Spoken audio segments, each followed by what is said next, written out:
ఇప్పుడు వాక్యంలోనికి వెళ్ళిపోదాం. దేవుని యొక్క పరిశుద్ధ గ్రంథాన్ని చదువుకుందాం. ఇంతకుముందు యవనస్తులు ఒక మాట చదివారు, కీర్తనల గ్రంథం. చెప్తారు ఎవరైనా? అది కీర్తనలు 34:11 ఏం రాయబడింది అక్కడ? మీరు వచ్చి నా మాట వినండి, యెహోవా యందలి భయభక్తులు మీకు నేర్పించెదను. చెప్పండి గట్టిగా, యెహోవా యందలి. ఇలా చెప్పండి నా వెనకాల, యెహోవా యందలి భయభక్తులు మీకు నేర్పించెదను. ఏం నేర్పిస్తాడంట ఆయన? ఏం నేర్పిస్తాడన్నాడు ఆయన? ఎవరికి నేర్పిస్తానంటున్నాడు ఆయన? నేనేమంటున్నానంటే, నాకు కాదండి, మీకు నేర్పించాలనుకుంటున్నాడు ఆయన అంటాను నేను. ఎందుకంటే నేను అంటాను, భయభక్తులు నాకు నేర్పించడం ఏంటి? ఈ వయసులో ఈ మందిరం కట్టి 25 సంవత్సరాలు అయింది. నేను 25 సంవత్సరాలుగా ఈ మందిరానికి వస్తున్నాను. భయం అంటే ఏంటో నాకు తెలుసు, భక్తి అంటే ఏంటో నాకు తెలుసు. నాకు నేర్పించడం ఏంటండి భయం, భక్తి?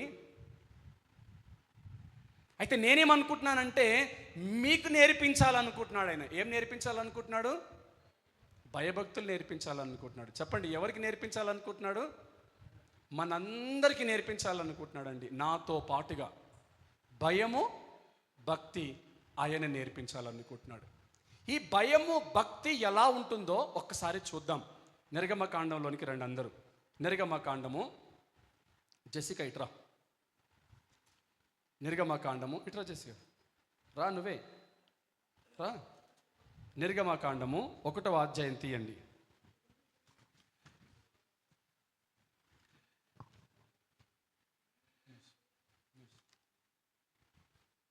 ఒకటవ అధ్యాయము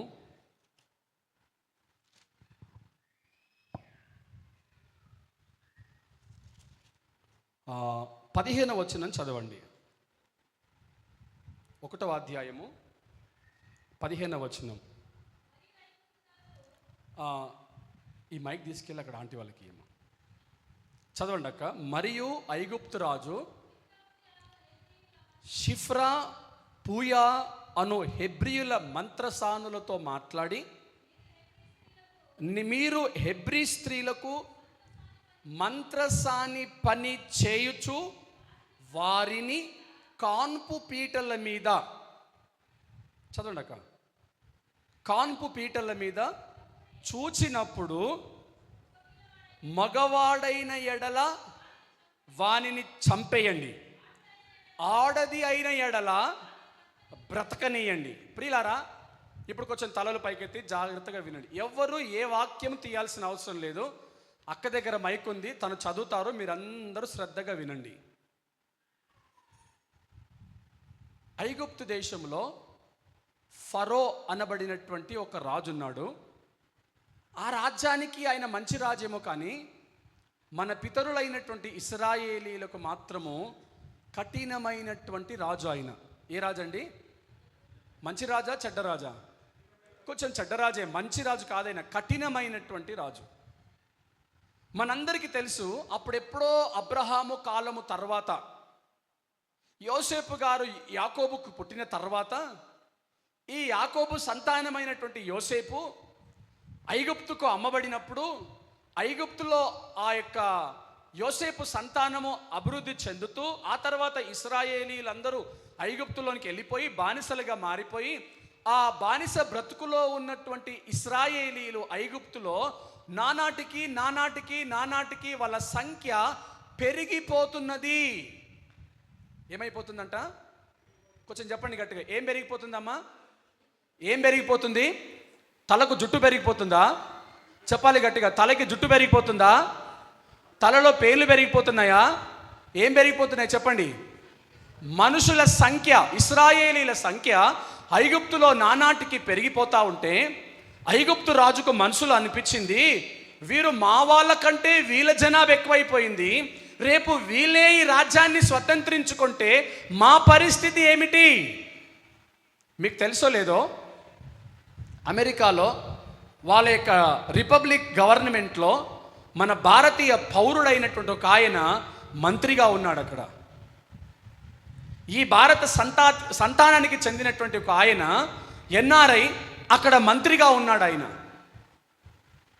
నేను విన్నటువంటి మాట ఒకటి మీకు చెప్తున్నాను, వినండి. భారతీయులలో ఒకడు మన దేశంలో మంత్రి అయ్యాడు, మన అగ్రరాజ్యంలో మంత్రి అయ్యాడంటే రేపటి రోజు భారతదేశం యొక్క సంతానము మన యొక్క దేశంలో పెరిగిపోతే మన పరిస్థితి ఏమిటి అని భయపడినటువంటి అమెరికా రాజ్యము ఉన్నది. అది చరిత్ర పుటల్లో ఇప్పుడు కనబడుతుంది. అదే సంఘటన ఐగుప్తు దేశములో ఇశ్రాయేలీల సంఖ్య నానాటికి పెరిగిపోతుంటే మీకు అర్థం కాలేదు కదా. మీకు అర్థం కావడానికి ఒక మాట చెప్తాను. మన సంఘంలో ఒక 36 కుటుంబాలు ఉన్నాయి అనుకుందాం. అక్కడ నుంచి ఒక 2 కుటుంబాలు, ఇక్కడ నుంచి ఒక 2 కుటుంబాలు, మొత్తం మిగతా కుటుంబాలన్నీ ఇక్కడే ఉన్నాయి. మనం అందరం ఒక సంఘముగా ఉన్నాం. ఏమో పరిశుద్ధాత్మ దేవుడు మనలందరినీ ఆశీర్వదించి ఒక 100 కుటుంబాలను మనకి ఇచ్చాడు అనుకోండి. ఇప్పుడు మీరు ఆమెను చెప్తారేమో అనుకున్నాను నేను. మీకు తదాస్తు దేవతల గురించి చెప్పాలి. మీకు తదాస్తు దేవతలు, అమ్మ వింటున్నారా? నేను 1 గంట సేపు మాట్లాడతాను. ఇప్పుడే ప్రసంగాన్ని ప్రారంభించాను, ఇంకా చాలా టైం ఉంది నాకు. తదాస్తు దేవతలు ఉంటారు, నేను నమ్ముతాను. అది ఎలాగంటే చెప్తాను, వినండి. మనం నోటితో ఏమైతే పలుకుతామో దేవుడు అది జరిగిస్తాడు. చెప్పండి. మనం నోటితో ఏమైతే పలుకుతామో దేవుడు అది జరిగిస్తాడు. మీరు ఎవరినైనా గాడ్ బ్లెస్ యూ అన్నారనుకోండి, దేవుడు వారిని దీవిస్తాడు. మనము అప్పుడప్పుడు మంచిని ప్రోత్సహించాలి, మంచిని పలకాలి, మంచిని ప్రోత్సహించాలి. నేను ఇప్పుడు ఏమన్నానంటే, ఏమో ఒకవేళ పరిశుద్ధాత్మ దేవుడు మనల్ని ఆశీర్వదించి 100 కుటుంబాలు ఇవ్వచ్చు అన్నప్పుడు మీరు వెంటనే ఉత్సాహంతో ఏం చెప్పాలంటే, నేను మళ్ళీ ప్రారంభిస్తాను, మీరు చూద్దాం ఏం చెప్తారో ఇప్పుడు. ఏమో ఒకవేళ పరిశుద్ధాత్మ దేవుడు మనలందరినీ ఆశీర్వదించి 36 కుటుంబాలుగా ఉన్నటువంటి ఈ సంఘాన్ని ఒకవేళ ఇంకొక 100 కుటుంబాలని ఎక్స్ట్రా ఒక స్పాన్ ఆఫ్ 6 monthsలో ఇచ్చాడు అనుకుందాం. అందుకే మన బ్రతుకులు ఇట్లున్నాయి. నోరు తెరిసి ఏం చెప్పలేం. దీని తప్పెవరు తెలిసిన? సాబత్ స్కూల్ డిపార్ట్మెంట్ వాళ్ళకి. దీనికి కారణం ఏంటంటే, దీనికి పితామహులు ఎవరంటే సాబత్ స్కూల్ డిపార్ట్మెంట్ వాళ్ళు. ఇప్పుడు కాదులే, మళ్ళీ మీరు ఎవరు ఫీల్ అవ్వదు, ఇప్పుడు కాదులే. గతంలో ఏం చెప్పేవాళ్ళంటే, మనందరం మౌనంగా ఉన్నట్లయితే అన్సరికెళ్ళి ఇప్పుడు అందరూ మౌనరత్వంలోనికి వెళ్ళిపోయారు. నేను నొక్కి చెప్పాను చూడండి, అక్షరాల 50,000 నొక్కి చెప్పాను చూడండి. ఎందుకు నొక్కానంటే, అప్పట్లో మా లెక్చరర్ చెప్పేవాడు, ఎవ్వరికి చెప్పకపోయినా సమాచారము ఆడోళ్ళకి చెప్తే వాళ్ళందరూ స్ప్రెడ్ చేస్తారని. నేను విన్నది ఏంటంటే, 1,00,000 ఇచ్చిండ్రంట అని ఒకరు, 2 లక్షలు ఇచ్చారంట అని ఒకరు, ఇంకొక 1,00,000 ఇచ్చారంట ఇంకొకరు. ఇట్లా ఈ వార్త మొత్తం వీధంతా పాకుపోయింది. అది తిరిగి నా వరకు వచ్చి, ఏంటి 1,00,000 ఇచ్చారంటే ఏమైంది అని అంటే, ఏం చెప్పాలి ఇంకా.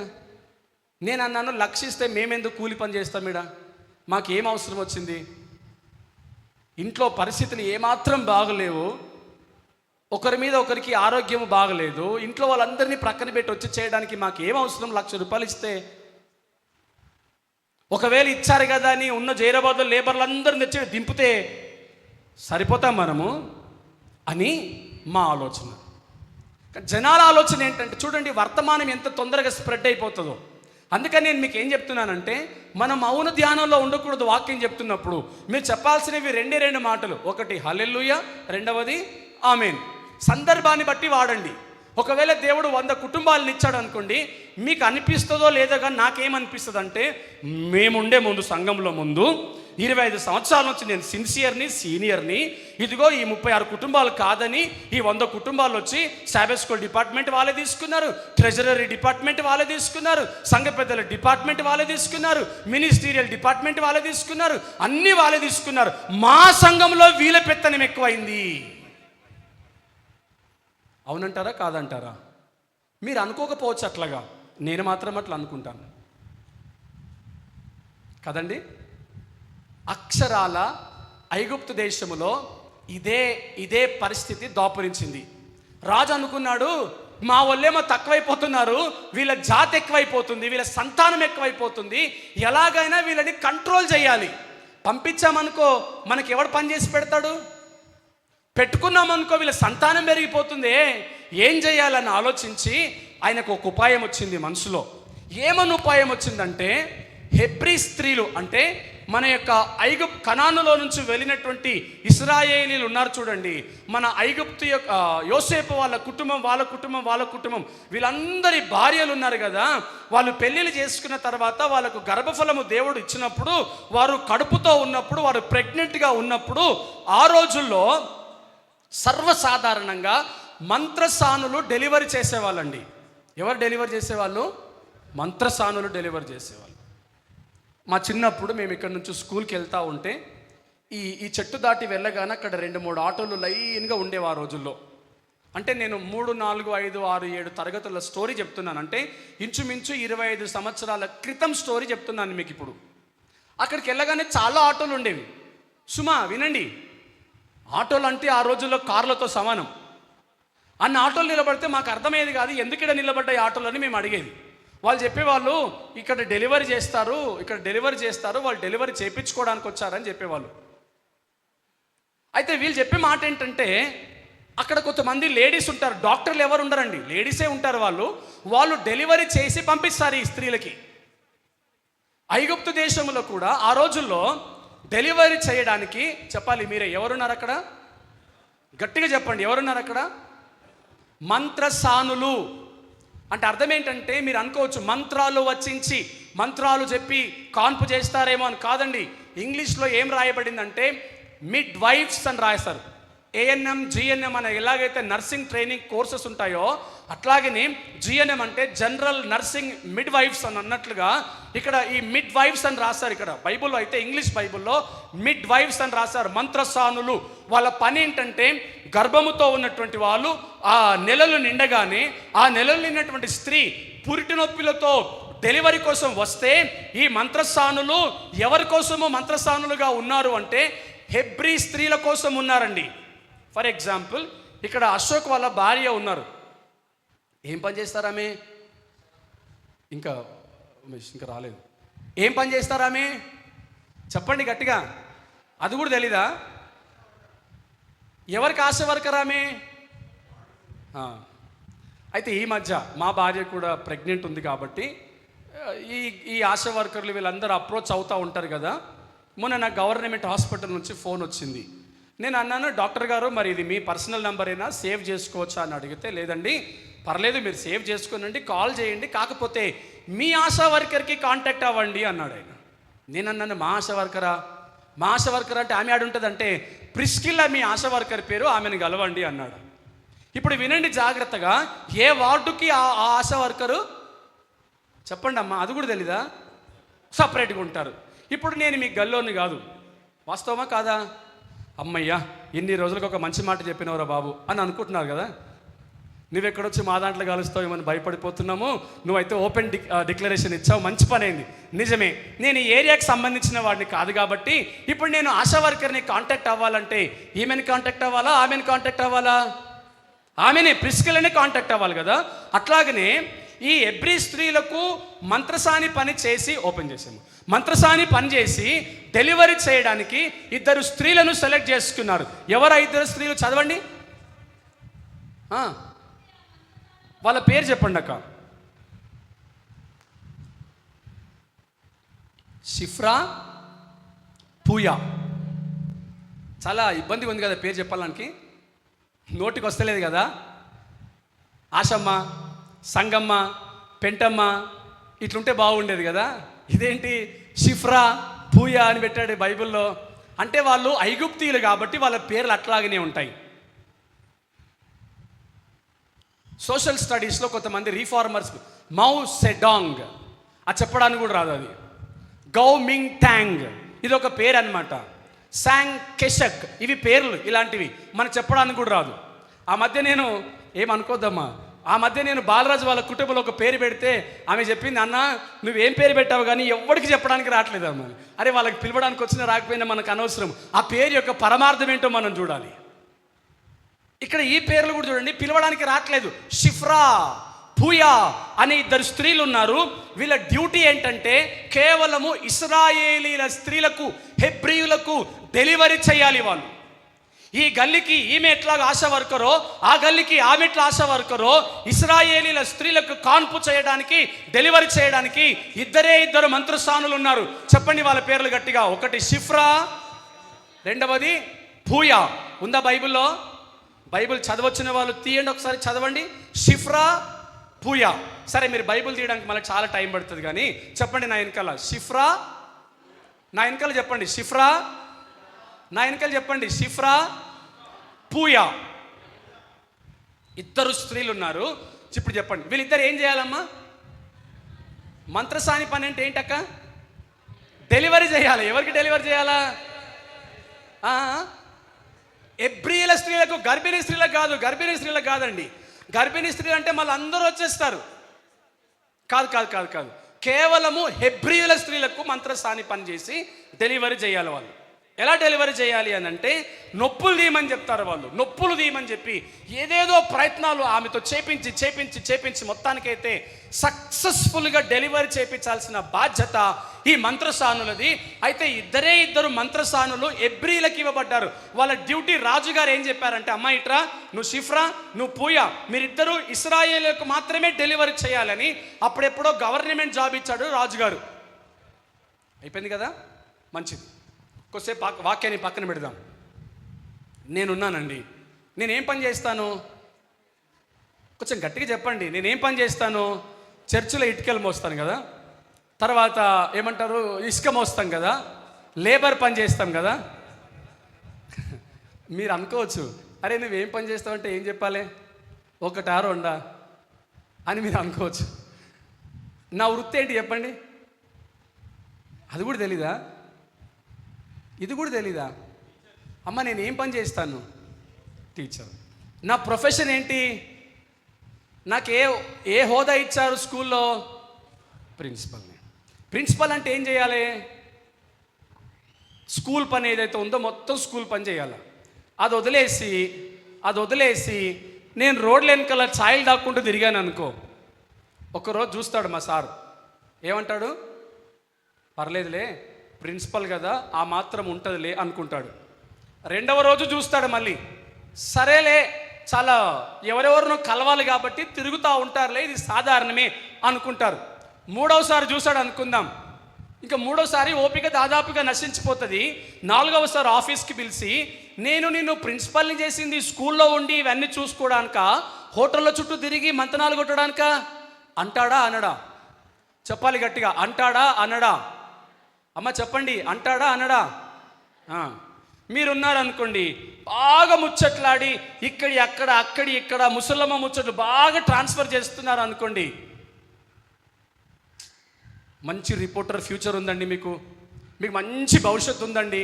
మీరు ఇట్లాగా ఈ కట్టల మీద కూర్చొని జాతకాలు ఇవన్నీ షేర్ చేయడం కంటే ఆ 99 ఛానల్లోనో, TV9లోనో, 6లోనో, V6లోనో ఎక్కడైనా పోతే మీకు మంచి జాబ్ ఇస్తారు కదా. మీకు ఒక విషయం తెలుసా? V6లో ఒక ఆవిడ మాట్లాడుతుంది, చీర కట్టుకొని బొట్టు పెట్టుకొని సాంప్రదాయ దుస్తులతో ఒక ఆవిడ మాట్లాడుతుంది, తెలుసా మీకు? V6 అనుకుంటా, తెలుసా? ఎట్లా మాట్లాడుతుందామే? సారుకి ఇక్కడ రాజారా, ఇదిగో నువ్వు నిన్న ఆడుకోపోయినావు కదా, మరి ఏమైంది? ఇక మొన్న అక్కడ పోతావు కదా జాతరకి, ఏడుపాయల జాతరకి, ఆ జాతరలో బెల్లం బాగా వచ్చిందంటే ఏం చేసిండ్రు, అది ఎంత వచ్చినాయి మరి డబ్బులు అంటే ఇట్లా మాట్లాడుతాను. మన తెలంగాణ భాషలో మాట్లాడుతుంది ఆమె. అట్లా మాట్లాడినందుకే ఆమె జీతం ఎంత తెలిసినా లక్షల్లో ఉంటుందండి. ఆమెకు చాలామంది ఫ్యాన్స్ ఉన్నారు, ఆమె సెలబ్రిటీ. మొన్న ఆ మధ్య ఏరోప్లేన్లో వెళ్ళింది, హెలికాప్టర్లో వెళ్ళింది ఆమె. ఆ పైలట్ దగ్గరికి వెళ్ళి, ఓ పైలట్ సారు జర ఆపు బండి, నేను వస్తున్నా, నేను ఎక్కుతా, జర రాగు అని చెప్పింది ఆమె. ఇట్లనే మాట్లాడింది. మీరు కావాలంటే యూట్యూబ్లో చూసుకోండి. ఆమెను ఫ్రీగా హెలికాప్టర్లో తీసుకెళ్ళి దేశమంతా చూపించుకొని తీసుకొచ్చారు ఆమెకి. ఈ ముచ్చట్లు షేర్ చేసే వాళ్ళకి చాలా మంచి ఉద్యోగం ఉందండి. నోరు ఊరికే ఉండక ఈ ఇంటి విషయాలు ఆ ఇంటికి, ఆ ఇంటి విషయాలు ఈ ఇంటికి చెప్పి అడ్డమైనటువంటి కంపును పెంటను తల మీద వేసుకొని ఆత్మీయ జీవితాన్ని భ్రష్టు పట్టించుకుంటూ ఉంటారు. ప్రియులారా, ఈ మంత్రసానులకు ఇచ్చినటువంటి ఉద్యోగం ఏంటంటే, కేవలము హెబ్రీయుల స్త్రీలకు మీరు మంత్రసాని పనిచేసి వాళ్ళకు కాన్పు చేయాలి. కాన్పు చేసినప్పుడు ఇప్పుడు కండిషన్ చెప్తున్నాడు రాజుగారు. వినండి, కండిషన్ చెప్తున్నాడు రాజుగారు. ఇప్పుడు ఏమిటి ఆ కండిషన్ చెప్పనా? మీరు చెప్తారా? చెప్పండి అమ్మా, బాగా వింటున్నా, చెప్పండి అమ్మా. ఎవరికి ఇచ్చారు ఈ కండిషను? నేను 2013లో 2013లో నాకు ఇప్పుడు పనిచేస్తున్నటువంటి అరుణ స్కూల్లో ఉద్యోగం వచ్చింది. నాకు డెమో ఇవ్వమని ఆఫీస్కి క్లాస్ రూమ్లోకి పంపిస్తే డెమో ఇచ్చాను. 5 మినిట్స్లో నన్ను సెలెక్ట్ చేశారు. చేసిన తర్వాత ఆఫీస్కి రండి మాట్లాడదాము అంటే నేను ఆఫీస్కి వెళ్ళినప్పుడు మాట్లాడాను. సార్ మీరు సెలెక్ట్ అయ్యారు సార్, అంత బాగుంది, మరి చెప్పండి సార్ శాలరీ ఎంత, మీకు ఎంత కావాలి, శాలరీ జీతం ఎంత కావాలని అడిగారు. ఎవరిని అడిగారమ్మా? మీరే. ఎవరిని అడిగారు? ఎవరినమ్మా? నన్ను అడిగారు. అడిగితే నేనన్నాను, సార్ జీతం కాదు కానీ ఒక చిన్న రిక్వెస్ట్ ఉందండి. రిక్వెస్టా? ఏందది చెప్పండి. నేను అన్నాను, నేను సాటర్డే రోజు చర్చికి వెళ్తాను సార్, నాకు పర్మిషన్ కావాలండి. సాటర్డేనా అని అనలేదు ఆయన. ఓహో మీరు సాటర్డే వెళ్తారా? నేను కూడా అదే 7th డే స్కూల్లో సికింద్రాబాద్లో చదువుకున్నాను, 2nd క్లాస్లో. నాకు తెలుసు మీరు అందరూ సాటర్డేనే చర్చికి వెళ్తారు. సరే మంచిది, ఏ టైం నుంచి ఏ టైం వరకు వెళ్తారు అని అడిగారు. నేను అన్నాను 10 గంటలకు 10:30కు అట్లా వెళ్తాను సార్, చర్చ్ అయిపోయిన తర్వాత 1:32 కల్లా వచ్చేస్తాను సార్ అన్నాను. సరే దాంట్లో ఏముందండి, దేవుని మందిరానికి కదా వెళ్ళాల్సింది, మీరు వెళ్ళండి, మాకేం అబ్జెక్షన్ లేదని అన్నారు. అన్నప్పుడు మళ్ళీ ఓకే మీ ఫైల్, మీ రిక్వెస్ట్ యాక్సెప్ట్ చేస్తాము, మరి ఇప్పుడు జీతం ఎంతనో చెప్పండి అన్నారు. మీరు నమ్మండి, నేను ఇక్కడ నిలబడి చెప్తున్నాను. నేను ఆయనకు చెప్పిన మాట ఏంటంటే, సార్ మీరు నా యొక్క కోరికను తీర్చారు కదా, నేను మీకు జీతం అడగను సార్, మీరు ఎంత ఇచ్చినా నాకు పర్వాలేదు సార్ అన్నాను. మీరు ఎంతైనా ఇవ్వండి సార్, నేను జీతం అడగదలుచుకోలేదు, నాకున్నటువంటి ప్రాముఖ్యమైనటువంటి కోరిక ఒకటి మీరు తీర్చారు కాబట్టి నాకు జీతంతో సంబంధం లేదండి, మీరు ఎంత ఇచ్చినా పర్లేదు అన్నారు. అప్పుడు ఆయన అన్నాడు, లేదు మీరు చెప్పండి, అది కాదు మీరు చెప్పండి, మీకు పర్మిషన్ ఇస్తామని. నేను అన్నాను, లేదు సార్ మీరు పర్మిషన్ ఇచ్చిన తర్వాత నాకు డిమాండ్ అంటే ఏముండదండి అంటే. అప్పుడు ఆయన అన్నారు, మరి పాత స్కూల్లో ఎంత ఇచ్చారు చెప్పండి అంటే, పాత స్కూల్లో ఎంత ఇచ్చారు సార్ అంటే, దానికి 1000 రూపాయలు ఎక్కువ కలిపి నాకు ఆ రోజున ఉద్యోగానికి తీసుకున్నారు ఆయన. ఎంత ఎక్కువ ఇచ్చారండి? పాత దానికి 1000 రూపాయలు ఎక్కువ కలుపుకొని ఇచ్చారు ఆయన. ఆ రోజు నుంచి ఈ రోజు వరకు నేను దాదాపుగా 13 సంవత్సరాలుగా ఒకటే ఇన్స్టిట్యూషన్లో పనిచేస్తున్నాను. అయితే నేనేమనుకుంటున్నానంటే, నా ఉద్యోగ ప్రొఫెషన్లో, నా వృత్తిలో ఒక చిన్న మచ్చను కూడా నేను తెచ్చుకోవద్దు. నిందలు అవమానాలు వస్తుంటాయి, అది సాధారణమే, కానీ ఒక చిన్న మచ్చ కూడా నేను తెచ్చుకోకూడదు. 13 సంవత్సరాలుగా అదే ఉద్యోగంలో నేను ఉన్నాను. నాకు ఆయన ఇచ్చిన పర్మిషన్ బయటికి తిరగడానికి ఎందుకు ఇచ్చారు అంటే, శనివారం రోజున ఈయన ఆరాధన చేయడానికి వెళ్తాడు, వాళ్ళ దేవునికి స్తుతి చెల్లించడానికి వెళ్తాడు ఈయన అని నాకు పర్మిషన్ ఇచ్చారు కదా. నేను ఇంటికి వచ్చిన తర్వాత నేను చర్చికి వచ్చిన తర్వాత మళ్ళీ ఇంటికి వెళ్ళిపోయి శుభ్రంగా సోఫా మీద కూర్చొని ఆ ప్లేట్ తెచ్చుకొని ఒక అర్ధగంట సేపు భోజనం చేసి ఇంటికి వెళ్ళడము, మీరు చెప్పండి న్యాయం అంటారా అన్యాయం అంటారా? ఏం మాట్లాడతలేరు మీరు, ఏమంటారు మీరు? అన్యాయం కదా. ఈరోజు వరకు కూడా నేను లంచ్కి ఇంటికి వెళ్ళలేదండి. నేను ఇది గొప్పతనం కోసం చెప్పట్లేదు సుమా, మీరు అర్థం చేసుకోవాలి. నాకు ఇచ్చిన ఉద్యోగము, ఆ ఉద్యోగంలో నేను 6 రోజులు పనిచేయాలి. 7వ రోజున అది ఒకవేళ వాళ్ళకు ఉద్యోగమే అయినప్పటికీ నాకు పర్మిషన్ ఇచ్చారు కాబట్టి నా హద్దులు మీరి నేను ప్రవర్తించకూడదు. ఒకవేళ నా మీద రిపీటెడ్గా కంప్లైంట్స్ వస్తే 1, 2, 3, 4 సంవత్సరాలు చూసిన తర్వాతనైనా ఈరోజు నన్ను మెడలు బట్టి బయటికి పంపించే పరిస్థితి ఏర్పడేదేమో. మీరు బాగా అర్థం చేసుకోవాలి. మనకిచ్చిన పని మనం నమ్మకంగా చేయాలి సుమా, మనకిచ్చిన పని మనం నమ్మకంగా చేయాలి. మొన్న నేను అక్కడ నిలబడి చెప్పడం మర్చిపోయాను. ఆడిటింగ్ జరిగింది మనకి. ఆడిటింగ్కి వస్తారన్నప్పుడు సరే సార్ రండి అని చెప్పాం. సార్ తీసుకోండి సార్, చూడండి సార్, ఏమైనా కావాలా ఇంకా చూడండి సార్, ఏదైనా బిల్ కావాలా సార్ తీసుకోండి సార్, చూడండి సార్ అన్నప్పుడు వారు చాలా నీట్గా ఆడిటింగ్ చేసి వెళ్ళిపోవడం జరిగింది. సార్ ఇంకేమైనా చూపించమంటారా? మీరు ఎప్పుడైనా ఫ్రీ టైం మీకుంటే నా దగ్గరికి రండి, కొన్ని బంచులు ఉంటాయి ఇట్లాగా బిల్స్, కొన్ని బిల్స్, ఏదైనా స్క్రాప్ అమ్మితే ఆ వచ్చిన డబ్బును కూడా అక్కడ రాసి పెట్టడం, ఈ బిల్స్ ఇవన్నీ బహుశా మీరు లెక్క అడగకపోవచ్చు, కానీ నాకు లెక్క అడిగేది ఒకరున్నారు. ఆయన చాలా భయంకరంగా లెక్క అడగబోతున్నాడు. ఆయన దగ్గర నేను తప్పించుకోలేను. మనకిచ్చిన ఉద్యోగాన్ని, మనము ధర్మాన్ని చాలా జాగ్రత్తగా నిర్వర్తించాలి. ఇప్పుడు ఈ మంత్రసానులు ఆ ఎబ్రీ స్త్రీలకు కడుపుతో ఉన్న వాళ్ళని ఆ యొక్క కాన్పు పీటల మీదకి వచ్చినప్పుడు చాలా విజయవంతంగా డెలివరీ చేయాలి. కానీ ఉద్యోగం ఇచ్చినటువంటి రాజుగారు ఒక మాట చెప్పారు, ఏమనంటే మీరు మగపిల్లను చూస్తే చంపేయండి, అక్కడనే గొంతు బిసుకన్నాడు. ఒక మాట నేను మీకు చెప్తాను, జాగ్రత్తగా వినండి. 2019 లాక్డౌన్, కరోనా భయంకరమైనటువంటి వ్యాధి ప్రబలుతూ ఉన్నది. ఒక ఆయన హాస్పిటల్లో అప్పటికే వేరే వేరే రోగాలతో ఉన్నాడు. ఈ కరోనా రోగం ఒకటి భయపెట్టిస్తూ ఉంటే బెడ్ మీద ఉన్నటువంటి ఆయన అంటాడు కదా, అమ్మా నేను భరించలేకపోతున్నాను, నా వల్ల అవ్వట్లేదు, నన్ను చంపేయండి, నన్ను చంపేయండి, నన్ను చంపేయండి అని రోజు అరుస్తూ ఉన్నాడు బెడ్ మీద హాస్పిటల్లో.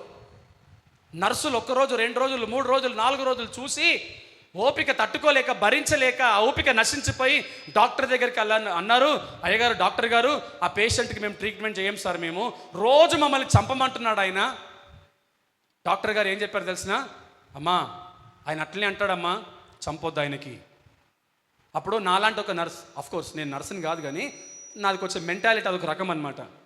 నేను మనసులో అనుకుని నాలాంటి ఒక నర్స్ అన్నది, సార్ ఒక డౌట్ సార్, వాడు 5 సంవత్సరాల నుంచి బెడ్ మీద ఉన్నాడు, ఇప్పటికే 50 సంవత్సరాలు ఉన్నాయి వానికి, సగం జీవితం అనుభవించాడు కదా, మన దగ్గర ఒక మెడిసిన్ ఉంది, అది ఇస్తే వాడు చచ్చిపోతాడు సార్, వాడు కూడా పాపం నొప్పులు భరించలేకపోతున్నాడు, వాడు చావు బతుకులో కొట్టుమిట్టాడుతున్నాడు, వానికి జీవితం మీద విరక్తి వచ్చేసింది, వాడు చచ్చిపోతా అంటున్నాడు, వాని కోరిక తీరిపోతుంది, సరదా తీరిపోతుంది, వానికి ఇంజెక్షన్ ఇచ్చేద్దాం సార్ చచ్చిపోతాడు అని అన్నది నర్స్. డాక్టర్ అన్నాడు, అలా చేయడానికి నీకు నాకు చెప్పండి అధికారము లేదు అని చెప్పిండు డాక్టర్ గారు. ఇప్పుడు ఉద్యోగం ఇచ్చిన రాజుగారు ఏం చెప్పాడంటే వాళ్ళిద్దరికీ, ఆ స్త్రీలకు మీరు డెలివరీ చేస్తే మగపిల్లను కనుక ఆమె కన్నదనుకో అక్కడనే గొంతు పిసికి చంపేయండి అక్కడనే. సరే, ఈ శాసనం ఎవరి దగ్గర నుంచి వచ్చిందండి చెప్పండి గట్టిగా, ఎవరి దగ్గర నుంచి వచ్చింది? రాజుగారిది. ఎవరికి వచ్చింది ఈ శాసనము? మంత్రస్థానులు. ఏం పేరు వాళ్ళ పేర్లు? మనకు మంచి పేర్లే గుర్తుండి రావు, ఇవి చాలా కష్టంగా ఉన్నాయి. ఇవి ఎట్లా గుర్తుంటాయి మరి? షిఫ్రా, పూయా, 2 స్త్రీలకు చెప్పారు. ఇప్పుడు ఏం జరిగింది ముందుకు వెళ్దాం. అక్క 16వ వచనం చదవండి. 16 కాదు 17వ వచనం చదవండి.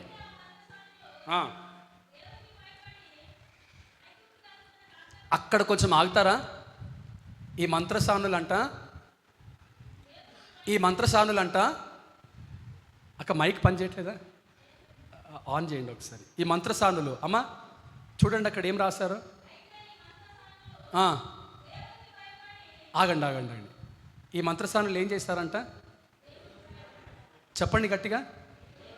ఇక్కడ కొంతమంది స్త్రీలు ఇంకా లాక్ ఓపెన్ చేయలేదంటే నోరు తెరవట్లేదు. చెప్పండి ఏం చేశారు ఈ మంత్రసానులు? ఇంకొంచెం గట్టిగా. ఎవరు భయపడ్డారండి? వీళ్ళు క్రిస్టియన్సా? అదే క్రైస్తవులా? వీళ్ళు దేవుని మందిరానికి వెళ్తారా? వారానికి ఒకసారి 3 గంటలు వాక్యం విని వస్తారా వీళ్ళు? బుధవారం ప్రార్థనకు వెళ్తారా వీళ్ళు? వీళ్ళకి ఎవరైనా కూర్చొని పెట్టి 4 మంచి మాటలు చెప్పినరా వీళ్ళకి? వీళ్ళేంటండి దేవునికి భయపడ్డము? అర్థమవుతుందా మీకు? నేను ఇక్కడ చాలాసేపు ఆగిపోయినానండి. ఇక్కడ నాకు ఈ మాట చాలా బాగా నచ్చింది ప్రియులారా. నేను ఈ వచనము చదువుతున్నప్పుడు ఇక్కడ నేను చాలాసేపు ఆగిపోయానండి. ఆ మంత్రసానులు దేవునికి భయపడ్డారంట.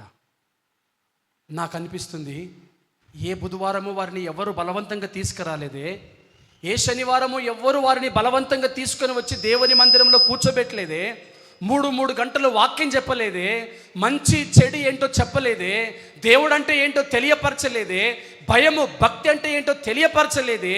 కానీ ఈ మంత్రసానులు ఆ ఎబ్రీ స్త్రీలను చూచి భయపడిపోయి ఎవరి ఆజ్ఞను ధిక్కరించారంట? మీకు అర్థమవుతుందండి? ఎవరికి భయపడ్డారు? ఎవరి మాటను అతిక్రమిస్తున్నారు?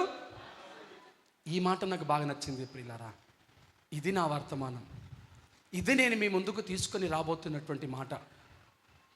దయచేసి కొద్దిసేపు తలలు పైకెత్తి ప్రశ్నార్థకంగా, ఆలోచనయుక్తంగా, పశ్చాత్తాపపు మనసుతో ఒక్క మాట మనం ఆలోచన చేద్దాం.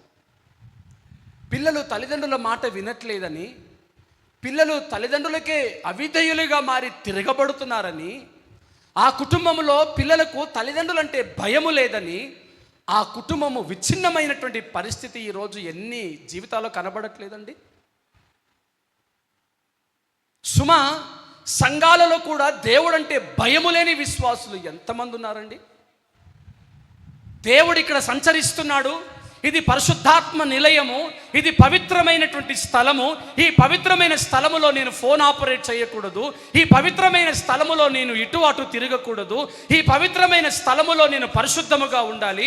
ఈ పవిత్రమైన స్థలములో నేను చాలా క్రమశిక్షణగా ఉండాలి. ఈ పవిత్రమైన స్థలములో నేను పరిశుద్ధ వాక్యం వైపు నా మనసును కేంద్రీకరించాలి అని ఈరోజు సంఘాలలో ఎంతమంది భయపడుతున్నారండి. నమ్మండి, నేను ఈ మాట చదివినప్పుడు నా ఒళ్ళు గూస్ బంక్స్ అంటారు ఇంగ్లీష్లో, తెలుగులో నాకు చెప్పడం రావట్లేదండి. గూస్ బంక్స్, ఎంట్రికలు లేచి నిలబడుతున్నాయి. భయము నీకు నాకు కాదండి, ఎవరో ఎబ్రీ స్త్రీలను కాన్పు చేసే మంత్రసానులకి భయం పుట్టిందండి. ఎవరిని చూసి భయం పుట్టిందో తెలిసిన? దేవుడిని చూసి భయము పుట్టింది. నా ప్రియమైన సహోదరి సహోదరులారా, 25 సంవత్సరాలుగా ఈ మందిరానికి వస్తున్నావే, ఏ పరిస్థితులను బట్టి నువ్వు దేవునికి భయపడ్డావు ఇప్పటి వరకు?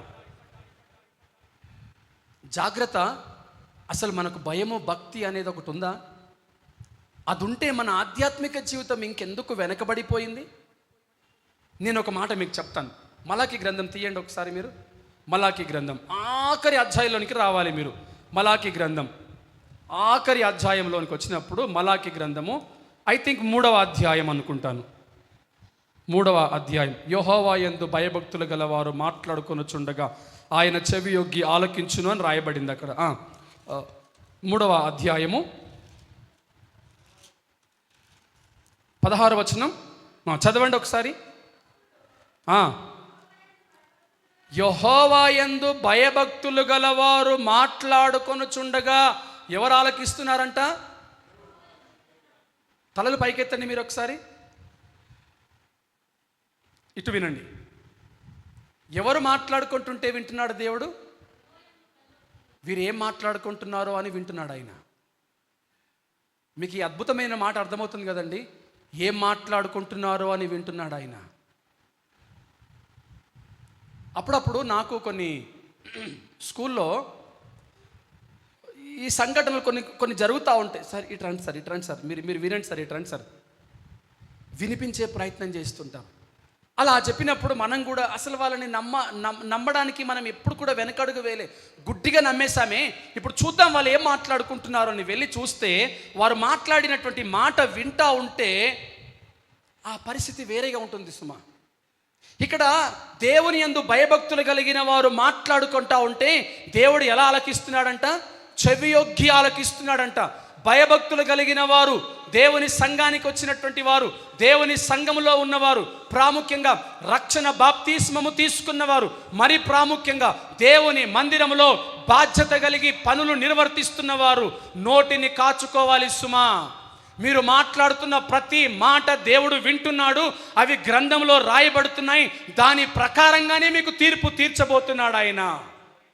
కాబట్టి దయచేసి పనికి మాలిన మాటలు మాట్లాడడం మానేయండి, మానేయండి, మానేయండి.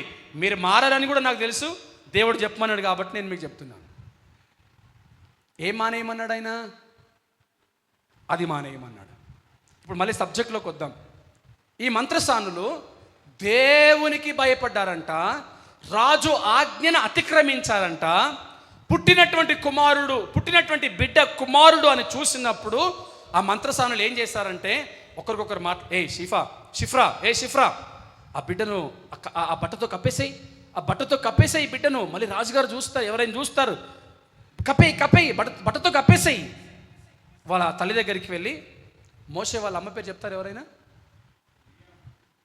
మిరియామా? చెప్పండి, మోషే వాళ్ళ అమ్మ పేరు చెప్పండి. మిరియాము అక్క. వాళ్ళ అమ్మ దగ్గరికి, అమ్మా ఈ కొడుకుని జాగ్రత్త తీసుకో, కప్పేసుకో. మీకు తెలుసా రాజుగారు ఏం చెప్పారంటే, కొడుకు అయితే చంపేయమన్నాడు. నీ కొడుకు చచ్చిపోవాలి, అసలు మేము ఇంకా భయపడిపోయి వదిలిపెట్టేస్తాం. కప్పి ఆ దుప్పట్లో కప్పేసాయి, తీసేసుకో, నీ కౌగిట్లోకి తీసుకో, అటు మరలు అటు వెళ్ళిపో, బయటికి వెళ్ళిపో అని పంపించేస్తారండి. మళ్ళీ షిఫ్రా పూయతో అంటుంది, ఏ పూయ, ఈ విషయం ఎవరు చెప్పకు, బయట రాజుగారు చెప్పకు. అప్పుడు వారు ఒకరు మాట్లాడుకొని మనం చేసేది రాజుగారి దృష్టికి తప్పే. ఇప్పుడు మీరు చెప్పండి, రాజుగారి మాటను ధిక్కరిస్తే ఏమవుతుందండి? చెప్పండి గట్టిగా. మీరు ఏం మాట్లాడట్లేదు. రాజుగారి మాటను ధిక్కరిస్తే ఏమవుతుందండి? మీరేం మాట్లాడతలేరు. రాజుగారి మాటను ఒకవేళ వినకపోతే ఏం జరుగుతుంది? నిజంగానే ఇంతకుముందు దైవ సేవకులు చెప్పినట్లు మిమ్మల్ని మార్చడం అనేది ఎవరి తరం కాదు. అసలు బండలాంటిది నాదు మొండి హృదయం, ఎండిపోయినా నాదు పాప జీవితం అన్నట్లు మన హృదయాలు బాగా, నువ్వెంతనైనా మొత్తుకురా బాబు, మేమైతే స్పందన ఇచ్చేది లేదని అంటుంటారేమో. రాజుగారి మాట వినకపోతే ఏమవుతుంది? పనిష్మెంట్, శిక్ష, అంతే కదా. మరి ఇలా ప్రాణాలు పోతాయని తెలుసు కూడా, ఉద్యోగాలు పోతాయని తెలుసు కూడా ఎవరికి భయపడ్డారండి వీళ్ళు? బాబా, నాకు ఈ మాట చాలా బాగా నచ్చిందండి. నాకు ఈ మాట చాలా బాగా నచ్చింది. నాకు చాలామంది ఉచిత సలహా ఇచ్చారు. ఏమంటానంటే, నువ్వు రిజర్వేషన్లో ఎగ్జామ్స్ రాయొచ్చు కదా అన్నారు. నేను రిజర్వేషన్లో ఎగ్జామ్ రాయాలని అనుకోవట్లేదండి. ఏమో రాస్తే దేవుడు ఉద్యోగం ఇస్తాడేమో, నాకు అది అనవసరం. కానీ రిజర్వేషన్లో నేను ఉద్యోగము తెచ్చుకోవాలని అనుకోవట్లేదు. రేపు ప్రొద్దున నేను రిజర్వేషన్లో ఉద్యోగం తెచ్చుకున్నా అని అనుకుందాం. ఒకవేళ నన్ను అడుగుతారు గట్టిగా, నువ్వు క్రైస్తవుడువా కాదా అని. నేను అంటానప్పుడు నేను క్రైస్తవునే అని. అదేంటి మరి రిజర్వేషన్ పొందుకుంటున్నారు అని ఒకవేళ అడిగారు అనుకుందాం నన్ను. నా దగ్గర సమాధానం ఉండాలి కదా. వీటన్నిటితో నాకు సంబంధం ఎందుకు?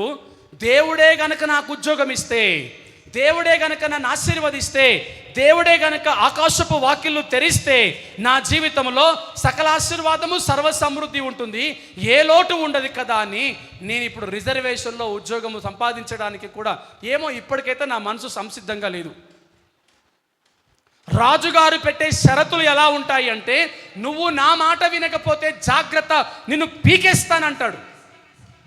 ఇప్పుడు మంత్రసానులకు ఏం పని చెప్పాడు ఆయన? మీరు ఆడపిల్లల్ని బతకని వాళ్ళ, మగపిల్లల్ని ఒకవేళ ఇలా చేయకపోతే ఉద్యోగం. వీళ్ళకి ఉద్యోగం కాదండి ముందు, వీళ్ళకి ఎవరు గొప్ప, వీళ్ళకి ఎవరు ఇంపార్టెంట్? ఒకసారి యోహాను సువార్త చూడండి, 12వ అధ్యాయం 43వ వచనం. యోహాను సువార్త త్వరగా తీయండి, 12వ అధ్యాయం 43వ వచనం. యోహాను సువార్త. వారు దేవుని మనుషులైతే దేవుని మెప్పు కంటే మనుషుల మెప్పును. ఈరోజు సంఘానికి వచ్చిన వారందరూ కూడా గమనించాలి, మనుషుల దగ్గర మెప్పు పొందుకోవడానికి ప్రయత్నిస్తున్నారండి. మనుషులిచ్చే మార్కుల కొరకు ప్రాకులాడుతున్నారండి. దేవుడికి ఎవ్వరు భయపడట్లేదండి. ఈరోజు ఆయన మంచోడండి, ఆయన చాలా మంచోడండి అని అనిపించుకోవడానికే ఆపేక్ష చూపిస్తున్నారు. కానీ దేవుడు అంటే అస్సలు బొత్తిగా భయము లేదు సుమా ఈరోజు సంఘాల్లో. ఇప్పుడు చెప్పండి, ఎన్ని సంవత్సరాలుగా మనం దేవుని మందిరానికి వస్తున్నాం? 25 సంవత్సరాలుగా వస్తున్నాం. కానీ ఏ భయము మనల్ని పట్టుకున్నది ప్రియులారా? ఈరోజు ఎలాంటి భక్తిని మనము కలిగి ఉన్నాం? ఈరోజు సమయం లేదు. ఆదికాండం 22వ అధ్యాయంలో రాయబడింది, దేవుడు అబ్రహాముతో మాట్లాడినప్పుడు అబ్రహాముకు అడిగాడు, అబ్రహమా నీ ఒక్కగా ఒక కుమారుడిని నాకు ఇస్తావా అంటే అక్కడ రాయబడిన మాట చదవండి ఒకసారి త్వరగా ఎవరైనా. ఆదికాండము 22వ అధ్యాయం తీయండి. ఆదికాండము 22వ అధ్యాయం త్వరగా తీయాలి. అక్కడ రాయబడినటువంటి మాట ఏంటంటే, ఆదికాండము 22వ అధ్యాయం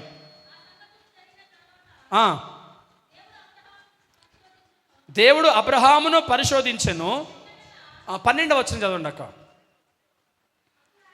అప్పుడు ఆయన, ఈ పిల్లవాని మీద చెయ్యి వేయకము, అతని ఏమి చేయకము,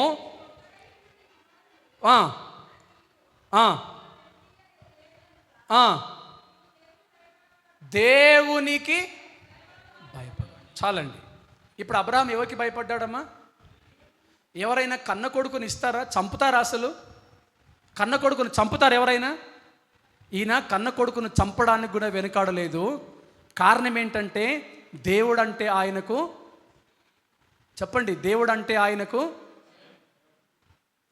భయం. ఇంత భయంకరంగా ఉంటుందా? అరే, మనం భయంతో ఫోన్ స్విచ్ ఆఫ్ చేయట్లేదే, ఈయన ఏకంగా కొడుకుని చంపేస్తున్నాడు. మనం భయంతో మన నోరును కుట్టేసుకోవట్లేదే, ఈయన ఏకంగా కొడుకుని చంపుకుంటున్నాడు. అరే, మనం భయముతో దేవుని గ్రంథాన్ని చేతిలో పట్టుకొని శుభ్రంగా 2 గంటలు ఒక్క దగ్గర సైలెంట్గా కూర్చోలేకపోతున్నామే, ఈయన ఒక్కగా ఒక కుమారుని చంపేసుకుంటున్నాడేంటి? అరే, భయం అంటే ఇంత భయంకరంగా ఉంటుందా? ఇప్పుడు అబ్రహాము దేవునికి భయపడి కొడుకును చంపడానికి కూడా వెనక అడుగు వేయలేదు. ఈ మంత్రసానులేమో పిల్లవాళ్ళను, మగపిల్లల్ని బ్రతికించడానికి దేవునికి భయపడి రాజు మాటను కూడా లెక్క చేయలేదు. అరే, దేవునికి భయపడితే ఇంత భయంకరంగా ఉంటుందా?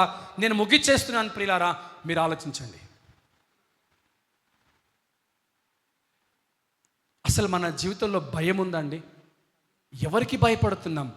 తల్లికి, తండ్రికి, సంఘానికి, సంఘ పెద్దలకి, సంఘ కాపరికి, సంఘ నాయకత్వానికి, సంఘానికి శిరస్సైన దేవుడికి ఎవరికి భయపడుతున్నాం మనము?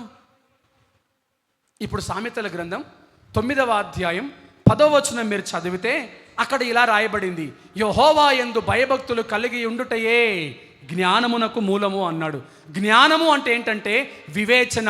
మంచి ఏమిటో, చెడు ఏమిటో, ఎవరితో ఎలా మాట్లాడాలో, ఎలా మాట్లాడకూడదో, ఎలా ప్రవర్తించాలో, ఎలా ప్రవర్తించకూడదో, ఎలా నిలబడాలో, ఎలా నిలబడకూడదో, మన మాట తీరు, మన ఫిజికలీ మన యొక్క స్ట్రక్చర్ ఎలా ఉండాలి, సమస్తము ఆయన బయలుపరుస్తాడు. సుమా, ఉందా మరి? అది కనబడుతుందా? అది ఎవరైనా ఇలా కాలర్ ఎగరేసుకొని దేవుని మందిరానికి వస్తూ ఉంటే ఆయన అన్నాడు కదా, వినయము గల వారిని ఆయన దృష్టిస్తూ ఉన్నాడు, విరిగి నలిగిన హృదయాన్ని ఆయన లక్ష్యము చేస్తున్నాడు. నువ్వు అంతటి ఆ ఆలోచన విధానముతో దేవుని మందిరానికి రావటం అంటే నువ్వు ఎవరికి భయపడుతున్నావు?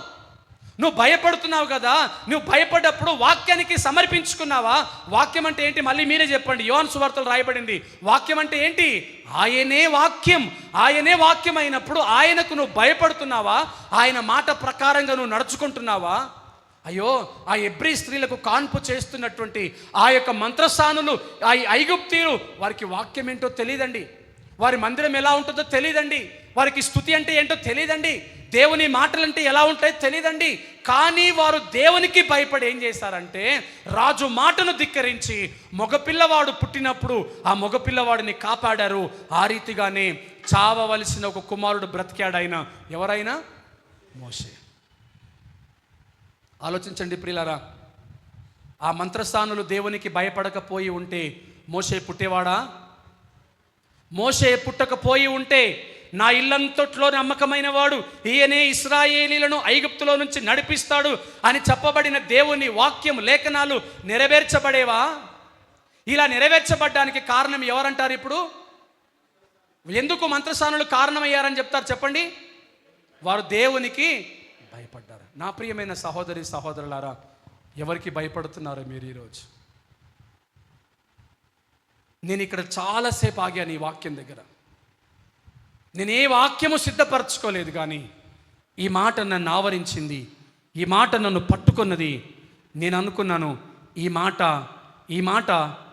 మాట వింటున్న ఈ సంఘస్థులు కానీ, ఈ మాట వింటున్న ఎవరైనా కానీ కదిలింపబడి వారి యొక్క జీవితాల్లో ఘనమైన కార్యాలు జరిగిస్తుంది అని దేవుడు నన్ను ఈరోజు నిలబెట్టుకొని ఈ మాట మీ ముందుకు తీసుకొని వచ్చాడు.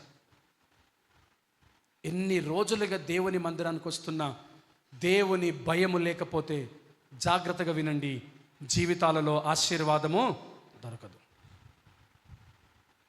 ఆ మంత్రస్థానంలో దేవునికి భయపడ్డట్లు ఈరోజు నీవు నేను దేవునికి భయపడితే ఎంతటి అద్భుతాలు ఉంటాయో ఒక్కసారి మాట చదువుకొని ముగించుకుందాం.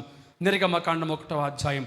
మీరెవ్వరు కూడా ఆసక్తిగా అంటే నిద్రమత్తులో లేకుండా ఆసక్తిగా ఉన్నారు కాబట్టి ఆ మాట కొంచెం క్లుప్తంగా వివరించి ముగిస్తాను. నిర్గమకాండం 1వ అధ్యాయం. వారు అలా భయపడిన కారణాన్ని బట్టి ఏం జరిగిందో చూద్దాం. 19వ వచనము 2వ భాగం చదవండి.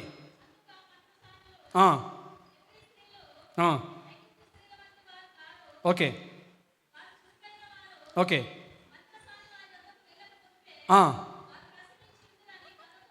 చెప్పిరి. ఓకే, దేవుడు ఆ మంత్రసానులకు ఏం చేశాడంట?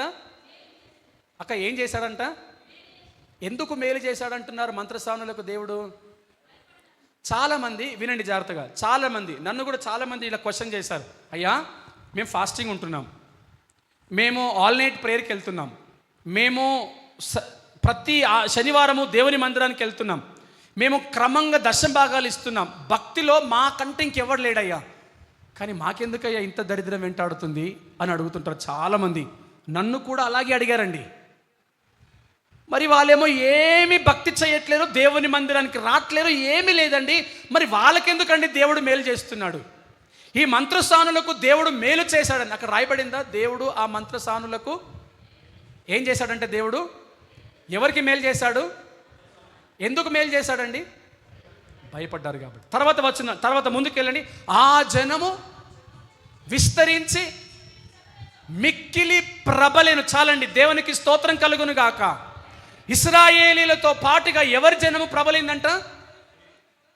కాదు, మంత్రసానుల కుటుంబాలు వర్ధిల్లాయంట. దేవునికి భయపడ్డందుకు ఇశ్రాయేలీలు ఎంతైతే వర్ధిల్లుతున్నారో, ఐగుప్తు ప్రజలైనటువంటి ఆ మంత్రసానులు అంటే షిఫ్రా పూయ 2 మంత్రసానుల కుటుంబాలు అంత మిక్కిలిగా ప్రబలినాయంట. దేవునికి స్తోత్రం కలుగును గాక. వారికి దేవుడు మేలు చేశాడంట. ఇప్పుడు చెప్పండి, ఎందుకండి అలా జరిగింది? ప్రియులారా, భయపడితే ఇన్ని ఆశీర్వాదాలు ఉన్నాయి. భయము భక్తి లేకుండా దేవుని మందిరానికి వస్తే శూన్యం. నీ జీవితాల్లో ఏ మార్పు ఉండదు. అందరూ వస్తున్నారు, నువ్వు వస్తున్నావు. అందరూ కూర్చొని వాక్యం వింటున్నారు, నువ్వు వింటున్నావు. మనుషుల్ని మెప్పిస్తే వచ్చేది ఏమీ లేదు సుమా. ఈరోజు కీర్తించిన నోరు రేపు మిమ్మల్ని క్రూరంగా హింసిస్తుంది. ఈరోజు మిమ్మల్ని గణపరిచిన నోరు రేపు మిమ్మల్ని అవమానపరుస్తుంది. కానీ చేయవలసిన పనేంటో తెలిసిన, నీవు దేవునికి మాత్రమే భయపడేవాడివై ఉండాలి. మనుషులను మెప్పును పొందుకునే విధంగా నువ్వు ప్రాకులాడకూడదు. ఆ భయము నీలో ఉంటే, ఆ మంత్రసానులు ఎలాగైతే ఆశీర్వదించబడ్డారో, వారి సంతానం ఎలాగైతే ప్రబలిందో, నా జీవితంలో కూడా అదే భయము చేత దేవుడు మేలును సమృద్ధిని అనుగ్రహించునుగాక. దేవుడు ఒకవేళ మిమ్మల్ని ప్రేరేపిస్తే లేచి నిలబడి మన హృదయాలు దేవునికి సమర్పించుకొని పాట పాడుకుంటూ దేవుని స్తుతించుకుందాం.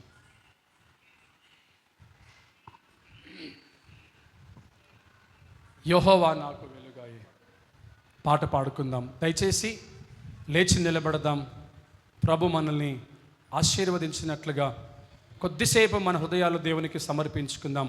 దేవునికి దగ్గరగా వచ్చి, ప్రభువా నీ భయము చేత నన్ను నడిపించు నాయనా. నీవంటే భయపడిన మంత్రసానులు అంతగా ఆశీర్వదించబడ్డారు ప్రభువా.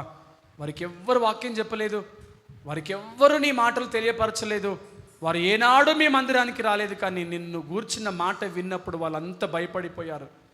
నేనైతే వారానికి 3 గంటలు నీ మందిరానికి వచ్చి కూర్చుంటున్నాను, వారానికి 2 సార్లు నీ ప్రార్థనా మందిరానికి వస్తున్నాను, లోకములో క్రైస్తవుని అనిపించుకుంటున్నాను. కానీ అలాంటి భయము నాలో ఉందా అని అందరము ప్రశ్నించుకొని ఈ పాట పాడుకొని మన హృదయాలు దేవునికి అప్పగించి ఇక్కడి నుంచి వెళ్ళిపోదాం.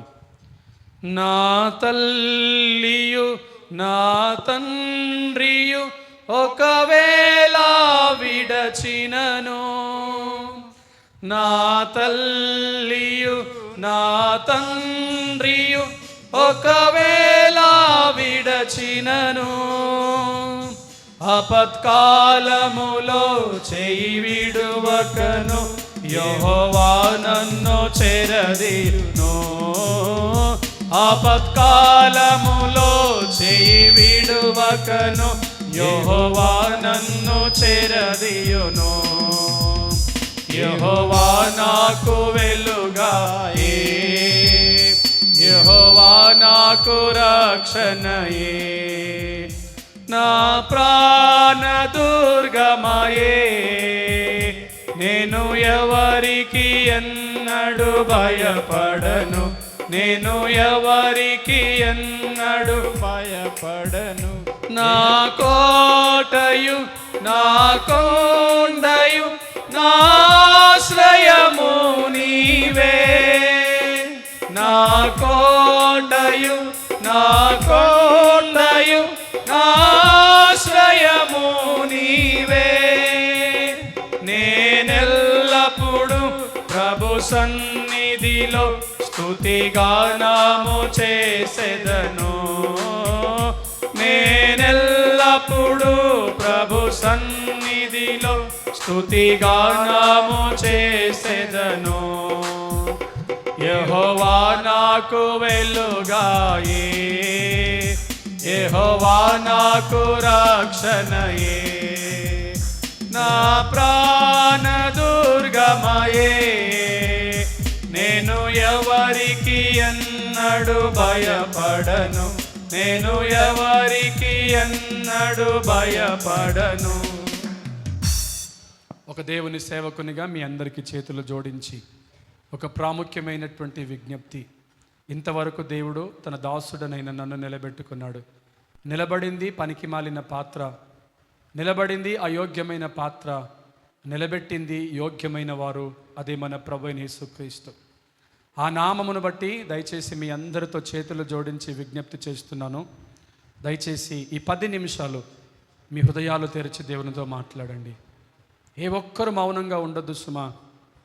మన నోటిని పారవేసుకున్నంత మాత్రాన మనము గనులం అనిపించుకోము, కానీ నోటిని వశములో ఉంచుకొని దేవుని భయభక్తులు గల వారు ఏమి మాట్లాడాలో ఏమి మాట్లాడకూడదో నోటిని జాగ్రత్తగా కాచుకున్నప్పుడు, దేవునికి భయపడినప్పుడు, సహోదరి సహోదరుడా, ఆనాడు షీఫ్రా పూయాలో జీవితంలో చేయబడిన మేలును, ఆ యొక్క సంతానము ప్రబలిన విధానమును ఈరోజు నా దేవుడు నీ జీవితంలో కూడా అనుగ్రహించునుగాక. దయచేసి అందరూ నోరు తెరిచి ప్రభువా, దయచేసి అందరూ నోరు తెరిచి ప్రభువా, ఆ భయము నాకు ఇవ్వండి నాయనా, ఆ భయము చేత నన్ను నడిపించండి ప్రభువా. ఏనాడు నీ మందిరానికి రాని షిఫ్రా పూయ, ఏనాడు నీ వాక్యము వినని షిఫ్రా పూయ, ఏనాడు నీ మందిరమును చూడని షిఫ్రా పూయ, అంతగా నిన్ను భయపడ్డారు ప్రభువా. నేను నిన్ను భయపడి నా సెల్ ఫోన్ని ప్రక్కన పెట్టలేకపోతున్నాను, నీకు భయపడి మోకాళ్ళు వంగలేకపోతున్నాను, నీకు భయపడి వెళ్ళకూడని స్థలానికి వెళ్ళకుండా ఉండలేకపోతున్నాను, నీకు భయపడి చేయకూడనివి చేయకుండా ఉండలేకపోతున్నాను, నీకు భయపడి త్రాగడము మానలేకపోతున్నాను, నీకు భయపడి నీకు ఆయాసకరమైన పాపమును చేయక మానలేకపోతున్నాను. నేనెంత దౌర్భాగ్యుడనయ్యా అనండి. దయచేసి చెప్పండి, మీ బలహీనతలు ప్రభువుకు తెలియపరచండి. నా ప్రియ సహోదరి సహోదరులారా, నీ బలహీనతలు దేవుడి దగ్గర పెట్టినప్పుడు ఆయన నిన్ను బలపరిచే దేవుడై ఉన్నాడు. నమ్మిన వారందరూ దయచేసి ప్రభుతో మాట్లాడండి. నాయనా, నేను కూడా నీకు భయపడాలి ప్రభువా, నీవు చూస్తున్న దేవుడవు, నువ్వు చూచే దేవుడవు నాయనా. ఈకో తగ్గించేసి, ప్రభువా నీవు చూసే దేవుడవు నాయనా, నువ్వు చూసే దేవుడవు ప్రభువా. ఆ భయము చేత నన్ను నడిపించు నాయనా. నీకు భయపడ్డ మంత్రసానులు మేలుతో తృప్తిపరచబడ్డారు, వారి సంతానము ప్రబలింది. నీకు భయపడ్డ మేము మేలుతో తృప్తిపరచబడాలి, మా సంతానము ప్రబలాలి. అడగండి ప్రభుతో. దయచేసి ఎవ్వరూ నోరు మూయకూడదు, నోరు తెరచి ప్రభుతో మాట్లాడండి. ఇది సమర్పించుకునే సమయం. పరిశుద్ధాత్మను దుఃఖపరచకండి, ఆత్మను ఆర్పకండి, ఆటంకపరచకండి. నోరు తెరచి ప్రభు వైపు చూసి అడగండి, ప్రభువా ఈ భయము నాకు ఇవ్వండి నాయనా అని అడగండి.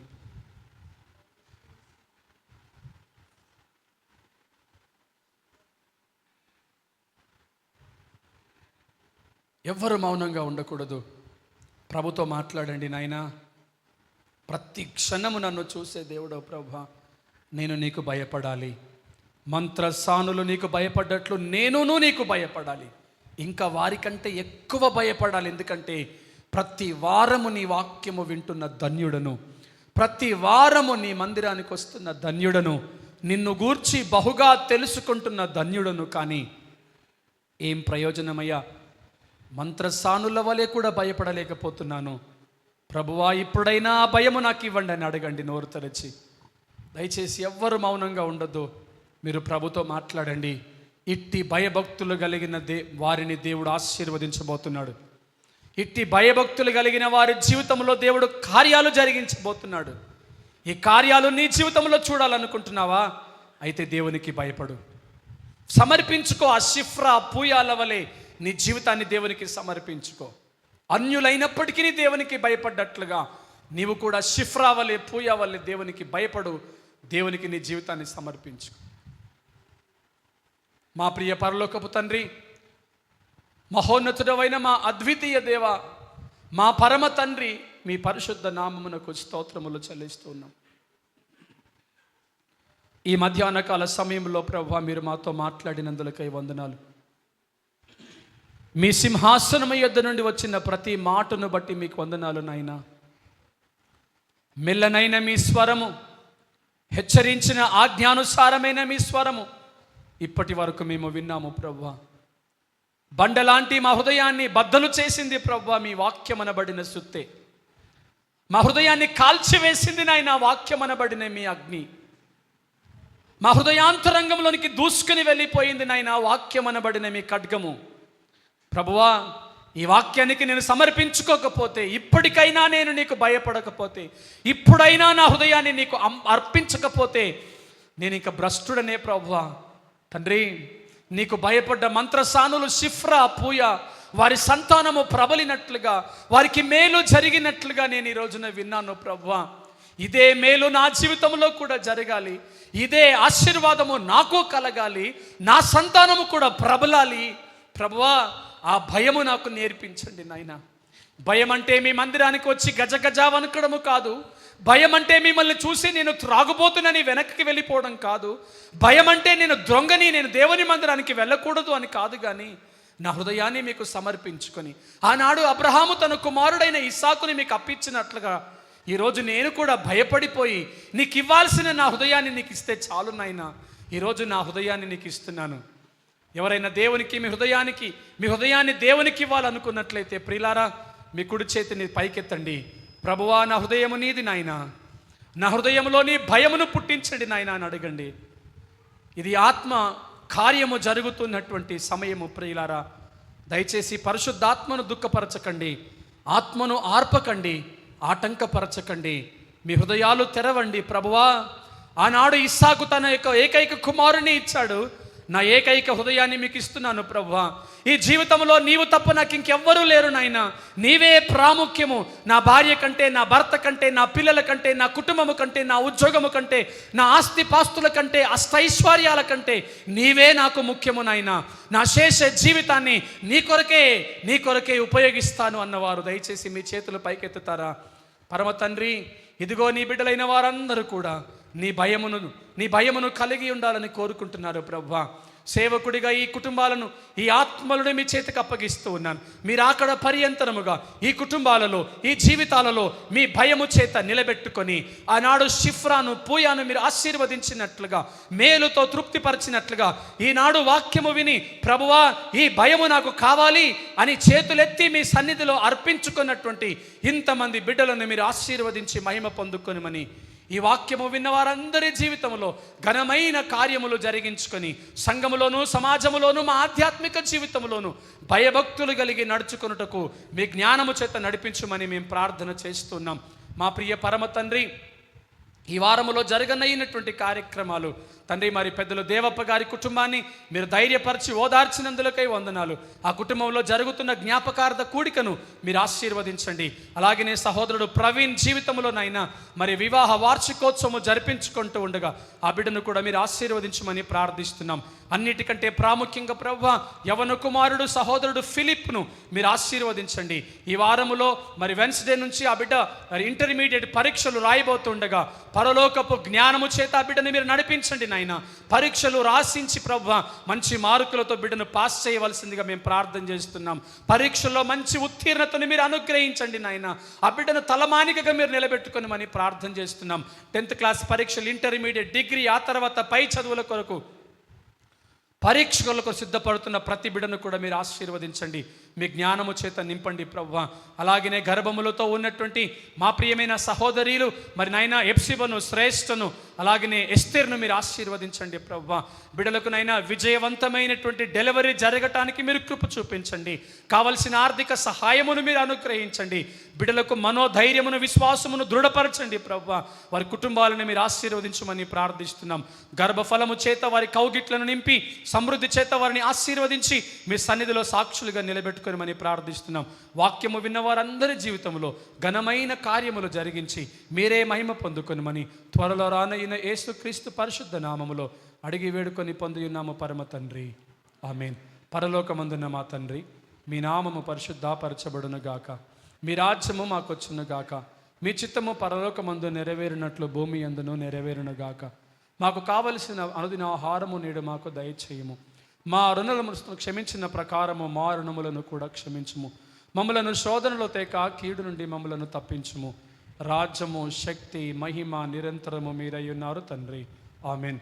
సృష్టికర్త పరమ తండ్రి అయిన దేవుని యొక్క ప్రేమయు, తన కుమారుడు మన విమోచకుడు రక్షకుడైన యేసుక్రీస్తు యొక్క కృపయు, పరిశుద్ధాత్మ దేవుని యొక్క అన్యోన్య సహవాసము ఈ యొక్క కార్యక్రమంలో పాల్గొన్నటువంటి సకల పరిశుద్ధులకును సార్వత్రిక సంఘానికి మరి విశేషముగా దేవుని భయము చేత ఆవరింపబడి షిఫ్రా పూయాల వలె వర్ధిల్లునట్లుగా, ప్రబలునట్లుగా, మేలు చేత తృప్తి పొందుకొనున్నట్లుగా వాక్యమును బట్టి ప్రేరేపించబడి హృదయాలు సమర్పించుకున్న ప్రతి ఆత్మకును ఇప్పుడు ఎల్లప్పుడు ప్రభు వచ్చు రాకడ పర్యంతరము సదాకాలము తోడయుండునుగాక. ఆమేన్, ఆమేన్.